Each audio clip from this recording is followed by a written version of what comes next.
এই কলে জল তোমরা খেতে পাবে, এই কলে জল খাওয়া যাবে, ঠিক আছে? পাম্প বসিয়ে বসানো হয়েছে, জল সবাই খেতে পারবে, এই জল গ্লাসে করে নিয়েও খেতে পারবে।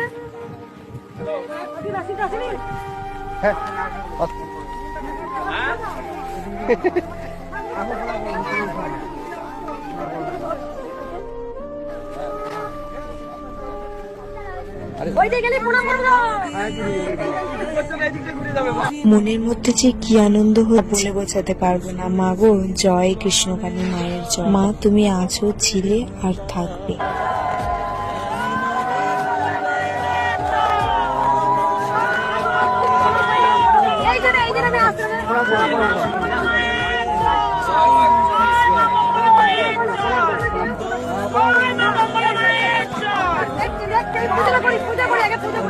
পূজা করি আগে।